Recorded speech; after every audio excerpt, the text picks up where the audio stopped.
மதங்களை துவேஷமாக பேசி பெண்களை கொச்சைப்படுத்தி இழிவுபடுத்தி இருக்கின்ற பொன்முடி உடனடியாக மந்திரி சபையிலிருந்து நீக்கப்பட வேண்டும். அடுத்ததாக பொன்முடி உடனடியாக கைது செய்யப்பட வேண்டும். ஏனென்றால் இந்துக்களையும் பெண்களையும் தவறாக பேசிய அமைச்சர் பொன்முடியை உடனே கைது செய்ய வேண்டும் என இன்று செய்தியாளர்களை சந்தித்து பேசிய பாஜக மூத்த தலைவர் ஹெச். ராஜா ஆவேசமாக கூறியுள்ளார். இந்து மதத்தை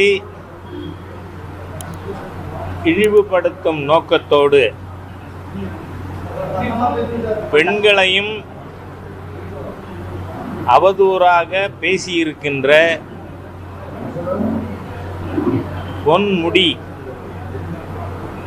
தமிழக மந்திரி சபையிலிருந்து நீக்கப்பட வேண்டும்.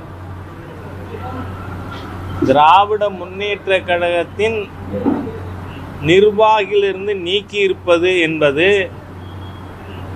கண் துடைப்பு நடவடிக்கை. ஏன்னா திமுகவில் என்னவா இருந்தா என்ன, முதல் குடும்பத்தின் அடிமைகள்னு அர்த்தம், அவ்வளவுதான்.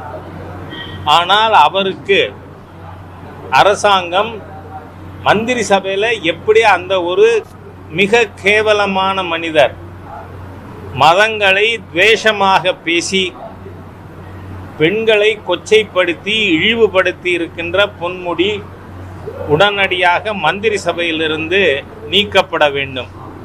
அடுத்ததாக பொன்முடி உடனடியாக கைது செய்யப்பட வேண்டும். ஏனென்றால் இந்து மதத்தின் இரு பெரிய பிரிவுகள் சைவம் வைஷ்ணவம், இந்த இரண்டையும் அவ்வளவு மோசமாக பெண்களை தொடர்புபடுத்தி இழிவாக பேசியிருக்கின்ற நபர் மதத்தை இழிவாக பேசினார். இதே மாதிரி மாற்று மதத்தை யாராவது பேசினா இந்த திரவிடியா ஸ்டாக் அரசாங்கம், ஸ்டாலினின் இந்து விரோத அரசு சும்மா இருந்திருக்குமா?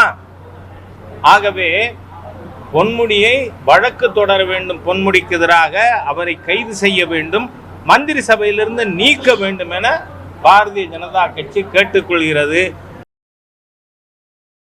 செய்திகளை உள்ளது உள்ளபடி தெரிந்து கொள்ள ரெஃப்ளெக்ட் நியூஸை சப்ஸ்கிரைப் பண்ணுங்க.